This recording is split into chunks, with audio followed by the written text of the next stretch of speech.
नमस्कार मित्रों, मैं भुवनेश सिंघल और आज एक विशेष लक्ष्य को लेकर विशेष अवसर पर आपके बीच में इस फेसबुक लाइव के माध्यम से एक कविता आज आपके बीच में सुनाना चाहता हूँ। आज बच्चों का रिज़ल्ट आया है, 10th का रिज़ल्ट आया और 12th का रिज़ल्ट भी जल्दी आने वाला है।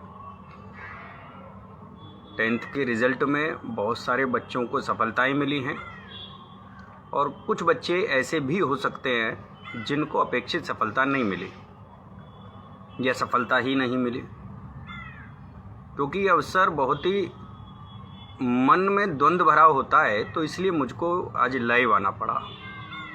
पिछले प्रकरणों को देखते हुए ऐसी कई घटनाएं हुई हैं कि बच्चे रिजल्ट के बाद में कोई गलत कदम उठा लेते हैं। तो इसीलिए आज मन हुआ कि एक अपनी कविता आपके बीच में रखूं। बहुत प्रेरणामयी कविता है और विशेषकर इस अवसर पर कि जिन बच्चों के रिजल्ट में नंबर कम आ जाते हैं, जो बच्चे असफल हो जाते हैं, फेल हो जाते हैं, तो उनके लिए कविता आज मन था कि फेसबुक लाइव के माध्यम से आपके बीच में आकर कहूँ। और कविता सुनिएगा, मैं सीधे सीधे कविता पर आना चाहता हूँ। जिन बच्चों के रिजल्ट 10th के आया है वो ज़रूर इस कविता को सुने और सुनने के साथ इसको अपने मन के अंदर भी उतारे, हृदय में उतारे कि आखिर क्या परिस्थितियों में, किन परिस्थितियों में जूझते हुए भी स्वयं को सुरक्षित रखना है, माता पिता की उम्मीदों पर खरे भी उतरना है। पूरे समाज का चित्रण इस कविता के माध्यम से देखिएगा। बच्चों का रिजल्ट आया, अपने बात दिमाग में रखिए और मेरी कविता सुनिए कि रोहित मेरे स्कूल का सबसे अच्छा यार है। दो दोस्तों की कहानी कविता के रूप में। रोहित मेरे स्कूल का सबसे अच्छा यार है, हम दोनों में बिल्कुल भाई जैसा प्यार है। दो दोस्तों की कहानी है कि रोहित मेरे स्कूल का सबसे अच्छा यार है, हम दोनों में बिल्कुल भाई जैसा प्यार है। रोहित और मेरे पापा में काफ़ी अंतर है, उसके पापा नदी हैं तो मेरे बवंडर हैं। रोहित और मेरे पापा में काफ़ी अंतर है, उसके पापा नदी हैं तो मेरे बवंडर हैं। रोहित को उसके पापा ने कभी डांटा तक नहीं था, मुझे लगता था कि मेरा बाप गलत है और उसका सही था। मुझे लगता था कि मेरा बाप, कई बार आपको भी लगता होगा बच्चों कि आपके पिता गलत हैं और मेरे दोस्त के पिता सही हैं। उन्हीं संवेदनाओं को समेटते हुए कविताएं देखिएगा कि रोहित को उसके पापा ने कभी डांटा तक नहीं था, मुझे लगता था कि मेरा बाप गलत है और उसका सही था। मेरे पापा तो मुझे अक्सर ही मारते थे, दिन में 10 बार पीटते थे, बस एक बार पुचकारते थे। मेरे पापा तो मुझे अक्सर ही मारते थे, दिन में 10 बार पीटते थे, बस एक बार पुचकारते थे। यह मार मेरे लिए रोज का किस्सा थी, यह मार मेरे लिए रोज का किस्सा थी। लगता था जैसे यह मेरे जीवन का हिस्सा थी, लगता था जैसे यह मेरे जीवन का हिस्सा थी। और मैं तो अक्सर ही जरा सी बात पर पिट जाया करता था, मगर आज जीवन में ऐसा क्षण आ गया जिससे मैं बहुत डरता था। पिछले दिनों हमारी 10वीं परीक्षा की बारी थी। पिछले दिनों, मैं उसी बात पर आता हूँ कि 10वीं का रिजल्ट है तो 10वीं का यहाँ मैंने प्रयोग किया है कि पिछले दिनों हमारी 10वीं की परीक्षा की बारी थी। वैसे तो हम दोनों दोस्तों ने वर्ष भर की अच्छी तैयारी थी और फिर भी न जाने क्यों हमारे रिजल्ट में नंबर कम थे। हम दोनों ही दोस्त फेल हो गए इसलिए बेदम थे। हम दोनों ही दोस्त फेल हो गए इसलिए बेदम थे और मेरे फेल होने पर मुझे खूब मार पड़ी थी। आप में से भी बहुत सारे बच्चों को मार पड़ी होगी आज, या नहीं भी पड़ी होगी तो आप स्वयं को महसूस कर रहे होंगे कि आपके नंबर कम आ गए, इसलिए आपके अंदर कुछ कमी है। कविता मेरी सुन लीजिएगा, फिर तय कीजिएगा कि आपकी ज़िंदगी कैसी होनी चाहिए और आपके अंदर कोई कमी है या खूबी है। कि वैसे तो हम दोनों दोस्तों ने वर्ष भर की अच्छी तैयारी थी, फिर भी न जाने क्यों हमारे रिजल्ट में नंबर कम थे। हम दोनों ही दोस्त फेल हो गए इसलिए बेदम थे। मेरे फेल होने पर मुझे खूब मार पड़ी थी और आज तो पापा के हाथों में एक मजबूत छड़ी थी। ये तो रोज का काम है, मैं ये सोच कर रह गया, ये तो रोज का काम है, मैं ये सोच कर रह गया। और बुढ़ा सठिया गया है, यही सोचकर सब सह गया। कि बुढ़ा सठिया गया है, यही सोचकर सब सह गया। और शाम होते ही मैं तो बिस्तर पर जाते ही सो गया था। भविष्य के सुनहरे सपनों में खो गया था। मुझे बड़ा ही अजीब सा एक सपना आया, किसी खुरदुरे हाथ ने कोमलता से मेरा माथा सहलाया।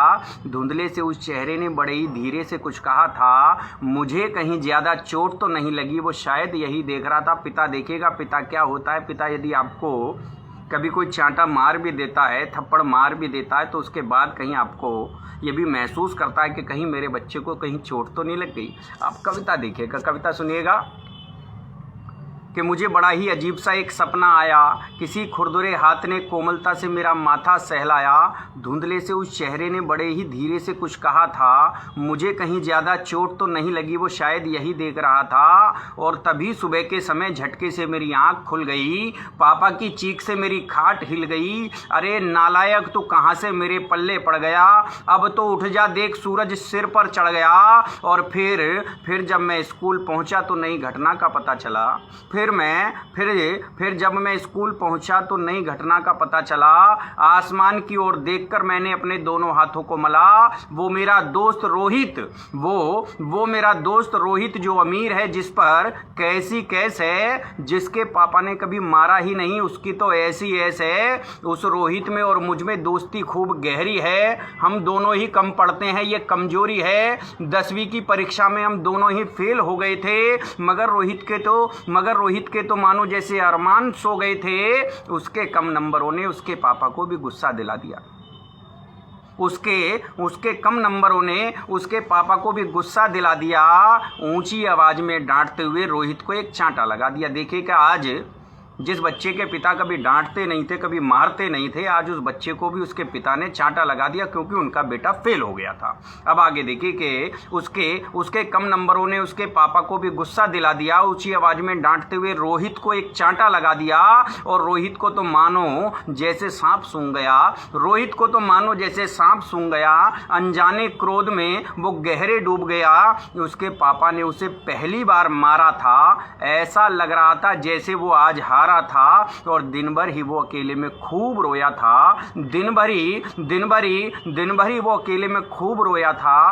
रात के 2 बज गए पर वो क्षण भर को न सोया था। बचपन से डांट तक न मिली थी, इसलिए वो आज टूट गया था। उसके अपनों से ही वो आज रूठ गया था। उसके मन में एक अजीब सी उधेड़ बुन थी, पापा ने मारा, बस यही धुन थी। उसे लग रहा था मैं किसी को कैसे मुंह दिखाऊंगा। आप सबके मन में भी ये बात होगी बच्चों। इस कविता को सुनिएगा, शायद आपके सारे मन के संशय दूर हो जाएंगे। सुनिए, उसे लग रहा था कि अब मैं किसी को कैसे मुंह दिखाऊंगा। पापा ने मुझे मारा है, ये अपने आप से कैसे छिपाऊंगा। और न जाने उसने कैसी कैसी कहानी गढ़ ली, न जाने उसने कैसी कैसी कहानी गढ़ ली। और इतनी सी बात पर ही उसने आत्महत्या कर ली। इतनी सी बात पर ही उसने आत्महत्या कर ली। और अपने पिता को अपराध बोध में तड़पता छोड़कर अपने पिता को अपराध बोध में तड़पता छोड़कर वो पंखे से लटक गया था मुख को मोड़कर। अपने पिता को अपराध बोध में तड़पता छोड़कर वो पंखे से लटक गया था मुख को मोड़कर। और काश वो बचपन से ही अपने पापा की मार खाता। काश वो बचपन से ही अपने पापा की मार खाता तो वो आज यूं न जिंदगी से हार जाता। और अगर वो यूं न व्यर्थ ही शर्मिंदा होता तो वो आज हमारे बीच जिंदा होता।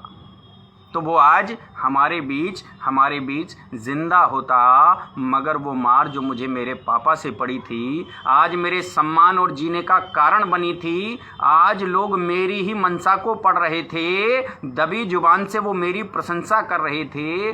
कह रहे थे कि हम पिता पुत्र की कितनी प्यारी जोड़ी है। अरे अगले साल पास हो जाएगा, कोई अंतिम परीक्षा थोड़ी है।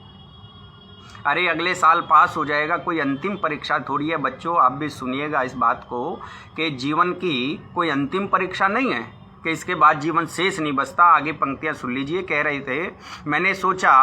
रहे थे कि वो हम पिता पुत्र की कितनी प्यारी जोड़ी है।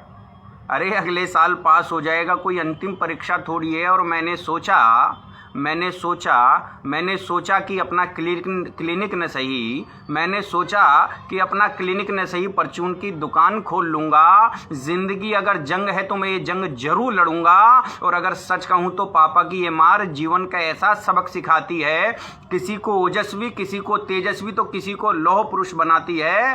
पापा की ये मार बच्चों के लिए संजीवनी बूटी है, जिंदगी का सबक है, उनकी सच्ची पूंजी है। पापा बड़े दूरदर्शी थे, इसलिए किस्सा बड़ा महीन दे गए। पापा बड़े दूरदर्शी थे, इसलिए एक किस्सा बड़ा महीन दे गए। और पिता से पिटने की कहानी सुनाकर संस्कारवान दिख सकूं, ये ज़मीन दे गए। वैसे आज उस घटना को बीते हुए कई साल बीत चुके हैं। मेरी खुशियों के न जाने कितने घट रीत चुके हैं। जीवन में देखे सारे स्वप्न संघर्षों से छले गए। मेरे पापा मुझे अकेला छोड़कर चले गए। 30 साल बाद भी वो अक्सर ही याद आते हैं। उनसे मिले चांटे मुझे मार्ग दिखाते हैं। जीवन कैसे जीना है वो ये विधान दे गए। संघर्षों से जूझने का संविधान दे गए। और उन्होंने मारा तो मुझे बहुत था, पर कभी चोट नहीं लगी। उन्होंने मुझे मारा तो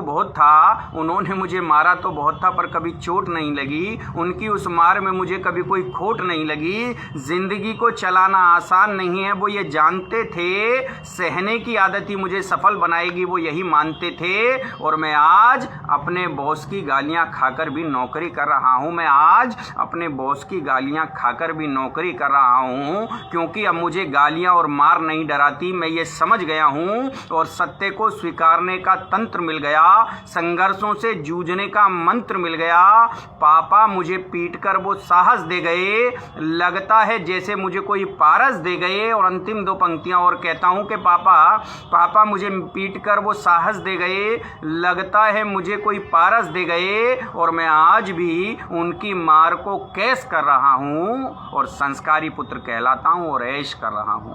संस्कारी पुत्र कहलाता हूं और ऐश कर रहा हूं। मित्रों, अगर आज आपके रिजल्ट आने पर, आपके नंबर कम आने पर, यदि आज आपके पिता आपको डांट दें, आपकी माता डांट दे या आपको पीट भी दे, चांटा भी लगा दे, तो बच्चे सह लेना।